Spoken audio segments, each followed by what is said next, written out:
Hey everyone, welcome to my channel Greet and Gift with Arwa.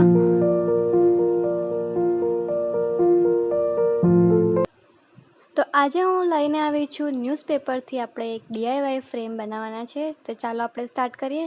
સૌથી પહેલાં ન્યૂઝપેપરને આવા steps cut કરી લો અને રિફિલ અથવા કોઈ પણ પાતળી વસ્તુની મદદથી તેને રોલ કરી લો.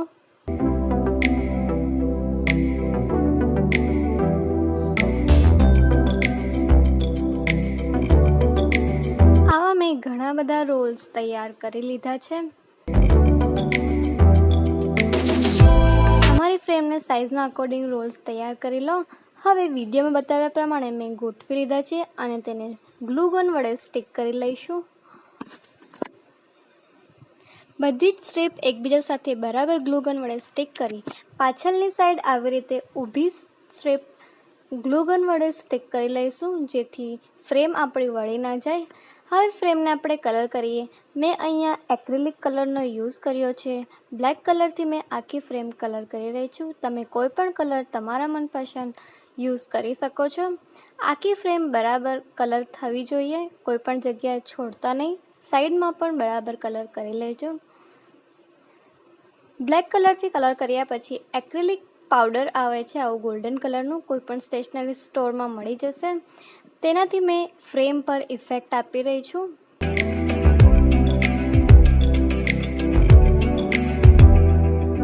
તો ફ્રેમ કલર થઈને તૈયાર છે. હવે આપણે પિસ્તાના ફોતરાથી ફ્લાવર બનાવી લઈશું.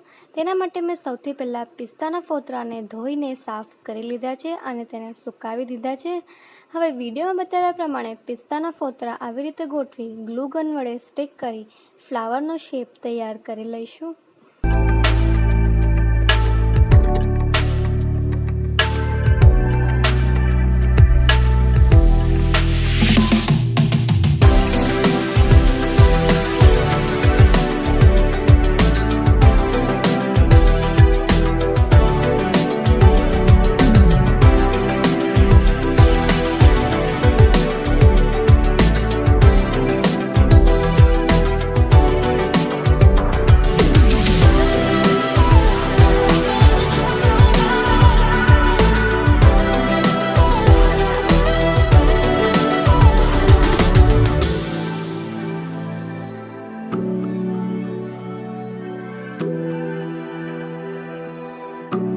બન ફ્લાવર પેટલનું ફ્લાવર તૈયાર થઈ જવા પછી પિસ્તાના ફોતરાને નીચે આવી રીતે સ્ટિક કરીશું, જેનાથી ખુલ્લી પેટલ્સનો ઇફેક્ટ આવશે.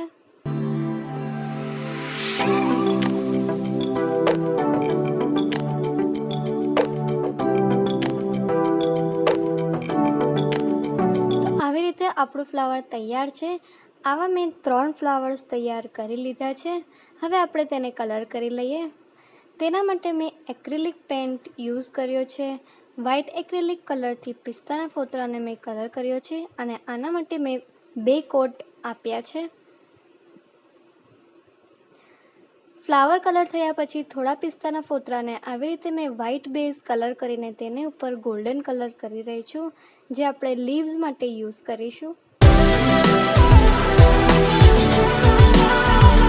ફ્લાવરને પણ ગોલ્ડન પાવડરની મદદથી ઇફેક્ટ આપી દઈશું, જેવી રીતે આપણે ફ્રેમમાં આપેલી.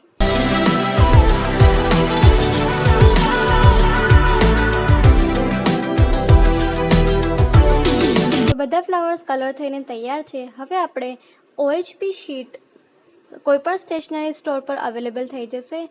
તેને આપણો જે ફોટોગ્રાફ ફ્રેમ પર લગાવવાનો છે તેનાથી 1 સેન્ટીમીટર ચારે બાજુ વધારે લઈ ફ્રેમ પર પેસ્ટ કરી દઈશું અને તેની ઉપર ફ્લાવરવાળી લેસથી મેં ડેકોરેટ કરી રહી છું. આ શીટ આપણે ફ્રેમ પર ખાલી 3 જગ્યાએથી સ્ટિક કરવાની છે અને ઉપરની બાજુ ઓપન રાખવાની છે, જ્યાંથી આપણે ફોટો ઇન્સર્ટ કરી શકીશું. સ્ટિક થયા પછી આપણે ફોટો ઇન્સર્ટ કરીને જોઈ લઈશું કે બરાબર છે કે નહીં. હવે આપણે ફ્રેમને ડેકોરેટ કરવાનું સ્ટાર્ટ કરીએ.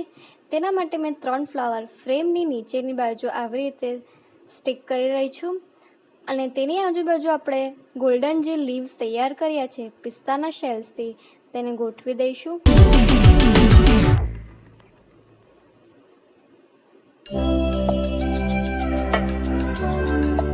થોડા લીવ્સ મેં ઉપરની બાજુ આવી રીતે ગોઠવી રહી છું. હવે મારી પાસે ગોલ્ડન ફ્લાવરના શેપવાળી સિક્વન્સ અવેલેબલ છે. તેનાથી મેં ફ્રેમને થોડું ડેકોરેટ કરી લઈશ. બધી જ વસ્તુ સ્ટિક કરીને તૈયાર કરી લઈશું. અને હવે એક જ્યુટ રોપ લઈ પાછળની તરફ ગ્લુ ગન વડે સ્ટિક કરી તેના ઉપર બ્રાઉન પેપર સ્ટિક કરી લઈશું, જેનાથી આપણું હેંગિંગ તૈયાર થઈ જાય. તો તૈયાર છે આપણી ફોટો ફ્રેમ. તો વિડીયો કેવો લાગ્યો તે કોમેન્ટ સેક્શનમાં જણાવજો. વિડીયોને લાઇક, શેર અને ચેનલને સબસ્ક્રાઈબ કરજો. બેલ આઇકન દબાવજો. મળીએ આપણે નેક્સ્ટ વિડીયોમાં. Till then, bye bye. Thank you for watching.